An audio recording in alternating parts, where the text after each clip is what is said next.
Hi, how are you? So I'm going to talk about toilets today.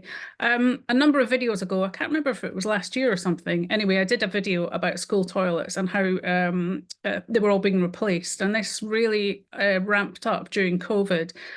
And schools were basically turning them all into gender neutral. And a lot of girls especially were incredibly unhappy. And a lot of parents were writing into schools. A lot of them were asking me how to go about it and what the ins and outs were. So it's something I'm quite passionate about. Anyway, recently the Women's Rights Network, who I'm very, very fond of, have done a really excellent campaign which they ran on Twitter. So I wanted to talk to you about their campaign. So this is all of their work and their images, and it's a great campaign. So I just wanted to encourage you to basically take a look at it, get involved, because this is going to be an ongoing issue in terms of school toilets because basically we haven't kind of won the war on this, and there is a significant issue in terms of trying to re-establish single-sex toilets for girls, especially for their privacy, dignity and security. And despite the fact we've got this new schools guidance which has come out, that is not going to be of significant help in terms of reinstating single-sex toilets. So let's go through their campaign and take a look at some of the key issues and how they tackled them. So if you're not sure about who the Women's Rights Network are, they're a large collective of women who operate in small groups right across England, Scotland and Northern Ireland. And I'll put up their information. You can go and have a look at their website. Basically, they get incredibly involved in campaigning on many different issues that affect women and girls. And they do huge lobbying campaigns, letter writing, freedom of information requests, and they've come up with some really incredibly useful bits of work that have been published on their website. So I do urge you to go and have a look. So let's just go through this kind of campaign as they've set it out. This is right across the board, and it's been in academy, trust, church schools, state schools, private schools. No one's been left untouched by this. And one of the important things to remember is that these schools are not acting in accordance with the law. And unfortunately, they have acted, again, this is under the whole umbrella of gender ideology, with trying to replace toilets with gender neutral ones. So I wanted to talk to you a little bit, highlight some of the articles that they've drawn out to illustrate some of the issues in the press and why this was a particular problem across the country. So in this East Sussex primary school, they introduced unisex toilets without consulting the school community. And then when parents complained, they invited the parents for transphobia training. I mean, honestly, you couldn't really write that level of madness. And then we jumped to Portsmouth, where we had this male teacher who refused a girl access to a female toilet, and he gave her an ultimatum to use the unisex toilet or not go at all. Then they suspended the girl because she contacted her dad to tell him what was going on. And the dad, in quote, says, "My daughter now has a suspension on her record, on her school record, for stating that she wanted to use a female toilet because the unisex one made her feel unsafe and dirty." And then we've got some coverage of the fact that 5 girls wrote to Rishi Sunak, trying to illustrate to him and call upon him to try and assist them to get single-sex toilets reinstated across the country, and basically alerting him to how unsafe they felt and how they really did not enjoy the experience of sharing toilets with boys, and that they felt that it was a safeguarding feature, which obviously it is, and that they found it intimidating, humiliating, and basically downright dangerous. In Norfolk, we had 1,000 parents who signed a petition at their school, and almost all of the toilets in that academy trust, I think it is, had been changed to gender neutral. And basically children were reported to, not wanting to use the toilet and coming home absolutely bursting. And basically the trust said that they had no plans to change them back. And then jumping down to Essex, so in this place they had 4 allegations of sexual assaults against schoolgirls, again because of the gender neutral toilets, because obviously you've got this very small enclosed area out of view where you're mixing mixed age groups of boys and girls, which is obviously they're going through puberty and have completely different ideas going on. In terms of the legal issues here, you know, schools are legally obliged to provide single-sex toilets for children over the age of 8. And that means the sink unit too. So the sink unit has to actually be covered, you know, enclosed within the actual toilet area, not just a toilet and then a shared sink outside of the toilet area. I mean, if you think about the shame that girls could potentially be going through when they have their periods and they're just starting out in this experience, and they have to deal with the embarrassment of perhaps washing out menstrual moon cups, for instance, or, you know, bloody underwear or hands. And in front of teenage boys, and just what an awful, embarrassing experience that would be for them. Now, in terms of the lawful issue, the provision for providing single-sex toilets for girls and women is covered within the School Premises Act and the Equality Act. And in terms of the Equality Act, it's basically to do with you providing a legitimate aim. And I've talked about this with regards to loads of other different issues. So it's entirely lawful for schools to provide single-sex toilets for girls in this instance, and where it's justified, such as in the, as I've been illustrating, in terms of bodily privacy. Now, if we go on to the kind of, obviously this is the more broader issue where people say, oh yeah, but what about people who are claiming the protected characteristic of gender reassignment? Well, let's talk about that for a little minute.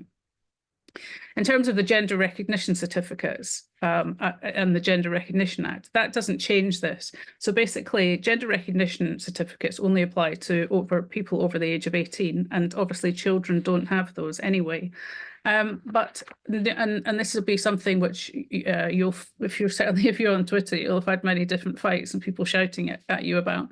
But basically, no trans identifying person has any right to use a toilet that is designated for the opposite sex, because the Equality Act basically states that a transsexual person should not be discriminated against in general or denied services basically on the basis of their transsexualism, genderism. However, it doesn't mean that they've changed sex for all intents and purposes, and that's what's really important to bear in mind here. So people who identify as transgender are obviously likely to feel uncomfortable, perhaps, and so they might feel more comfortable in a unisex option, and that might make them feel happier. But it's not transphobic to exclude people from sexed toilets. It's basically classified as being a legitimate aim. So there's no legal right for any people to use toilets for the opposite sex.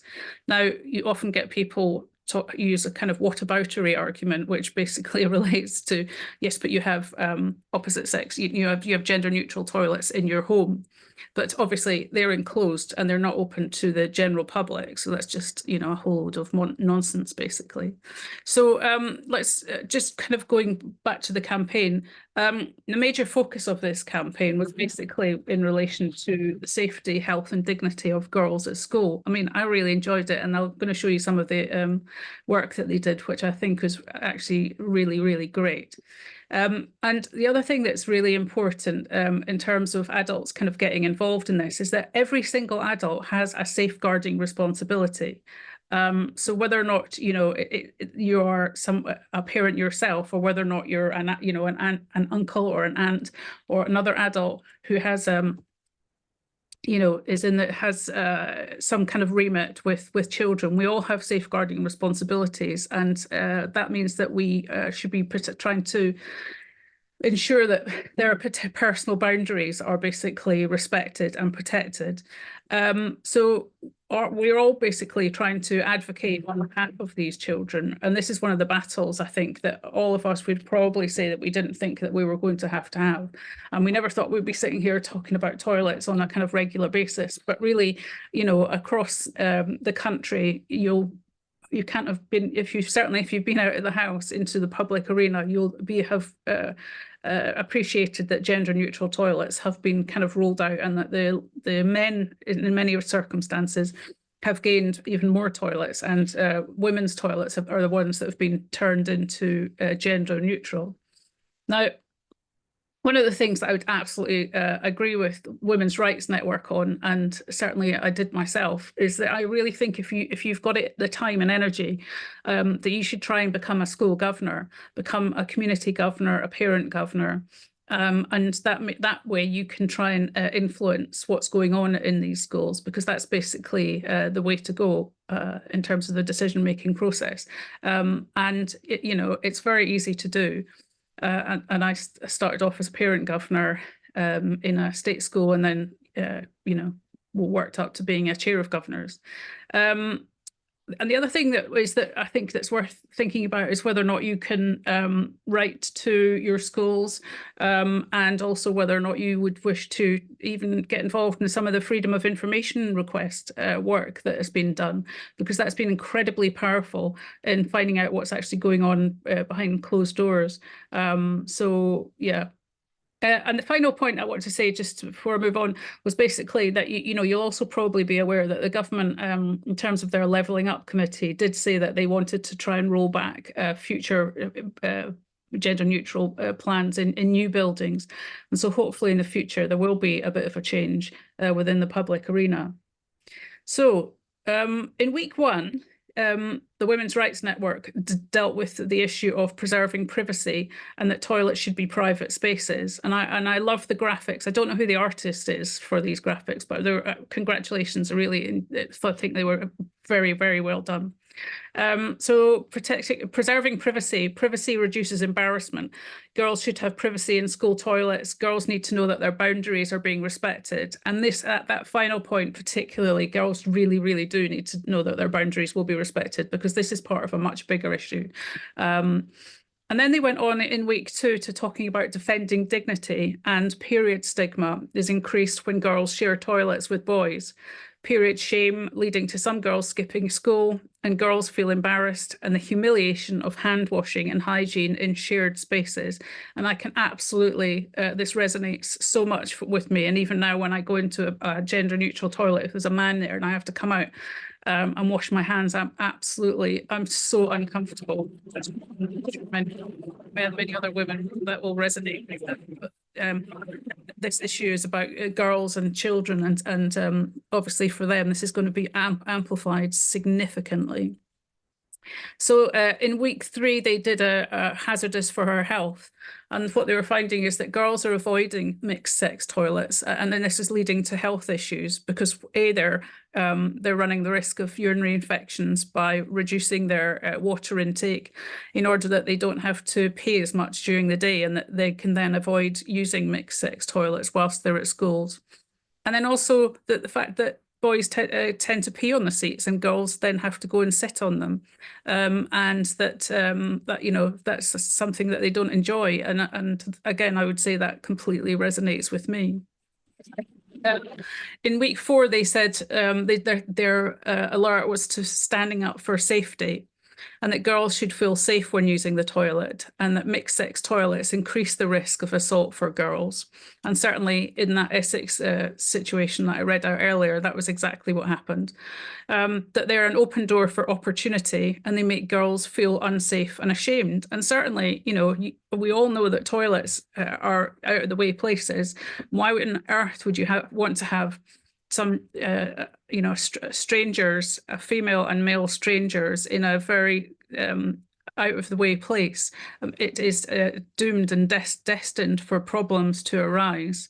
So, I wanted to congratulate the Women's Rights Network for this really, really lovely campaign. It was really was a good idea to do. And I think that I would encourage you all to think about whether or not you can help out in your local area. If you're a parent, definitely write and find out what's going on in your school. And also, if you're a woman who's not in the network and you fancy it, please do have a look on their website and see if it's something you would like to do in terms of joining a group in your locality. So I wanted to move on and just talk about a couple of other very similar issues by a couple of other organisations, including Sex Matters, and also some information that you can get from Safe Schools Alliance. So let me start off with Safe Schools Alliance and say that on their website, and I'll just pop it up here for you, They've got a really helpful sheet that you can download, which basically says, gives you some information about what the law actually says, about why pupils need single-sex toilets, talks about sexual harassment and assault, and what the solution is. So please do go and have a look at that if you need some further information. And then let's just have a look at Sex Matters, because they've done a really significant amount of work on toilets. So let's just have a look at their report that they did. So first of all, they reported, gave us some information on the fact that this YouGov poll in January 22, 87% of people wanted separate toilets for men and women.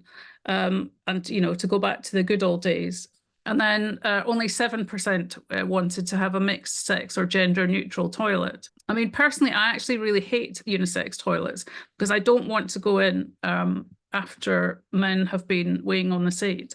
That's my, you know, I just find it incredibly uncomfortable, and we have different needs. And I also think that some of the arrangements that have been made have kept urinals in situ, and so women are going in to these kind of shared spaces, and basically men are using the urinals, which I'm absolutely sure that those men find that incredibly embarrassing, and that they don't want, you know, to be they want some privacy and dignity too. The other thing which is really controversial, and something which comes up a lot on Twitter and people fight a lot about, is the idea that we would give up disabled toilets to make them into sort of gender neutral, or toilets for people with special feelings or feeling uncomfortable using the toilets which are for their sex. And this is something which is incredibly wrongthink.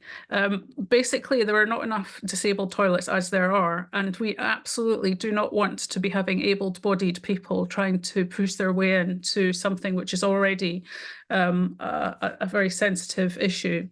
The other thing, and you know, this is the point at which I kind of get a little bit more detailed about it, in terms of women and toilets, you know, women even have miscarriages in toilets. You know, they suffer from many different conditions that men don't, such as, you know, endometriosis, you know, incontinence issues, urinary fecal incontinence, all sorts of different things. You know, there are many different reasons why women would wish to have privacy, dignity, and security. You know, as well as period flooding, etc. There are also issues where, you know, religious women will want to use toilets for their ablutions, for fixing their headwear, etc. And they will also have rules where they are not allowed to be in private spaces with men. So therefore, you're returning them to the homestead, and that's something which we shouldn't be doing in this day and age. So I just wanted to spend a few minutes. I hope this has been useful for you. Congratulations again to the Women's Rights Network. Lovely campaign. Well done. And see you. In fact, I'm doing another video tomorrow, so I'll see you again very soon.